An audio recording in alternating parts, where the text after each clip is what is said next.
So friends, आज के इस वीडियो में हम बात करने वाले हैं 3D एनिमेशन की हेल्प से कि इंडक्शन मोटर जो होता है उसका वर्किंग कैसे होता है, उसका वर्किंग प्रिंसिपल कैसे होता है उसके बारे में। सो जैसे ही आप देख रहे हो ये जो है वो एक इंडक्शन मोटर है। तो यह इंडक्शन मोटर का हम जो एंड सील है उसको रिमूव कर लेते हैं जिससे हमें ये प्रिंसिपल समझने में आसानी हो। अब जैसे ही यह इंडक्शन मोटर को 3 फेज एसी सप्लाई मिलता है तो क्या होता है कि इसका ये जो स्टेटर वाइंडिंग जो है वो एनर्जाइज होता है और यह जो स्टेटर वाइंडिंग जो है वो रोटेटिंग मैग्नेटिक फील्ड जो है वो प्रोड्यूस करता है कुछ इस तरह से। So friends, as per Faraday law of electromagnetic induction, जब भी आप कोई भी कंडक्टर जो है उसको रोटेटिंग मैग्नेटिक फील्ड जो होता है उसके अंदर आप उसको रखते हो तो क्या होता है कि वो पर्टिकुलर कंडक्टर जो है वो क्या करता है कि फोर्स प्रोड्यूस करता है। सो सेम वे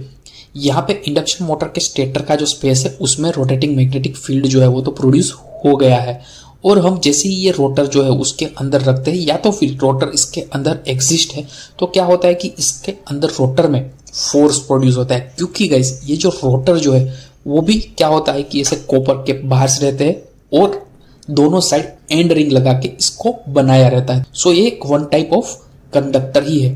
तो ये रोटर को जैसे ही हम रोटेटिंग मैग्नेटिक फील्ड के इनसाइड रखते हैं तो क्या होता है कि ये रोटर जो है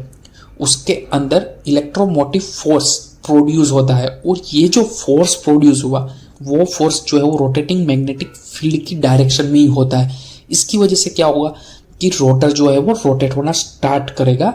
और कैच करने का ट्राई करेगा रोटेटिंग मैग्नेटिक फील्ड को और रोटर जो है वो रोटेट होगा। सो रोटेटिंग मैग्नेटिक फील्ड जो है वो भी कंटिन्यूसली रोटेट होती रहेगी और उसको कैच करने के लिए और रोटर जो है वो भी कंटिन्यूसली रोटेट होता रहेगा। सो कुछ इस तरह से इंडक्शन मोटर जो है वो वर्क करता है।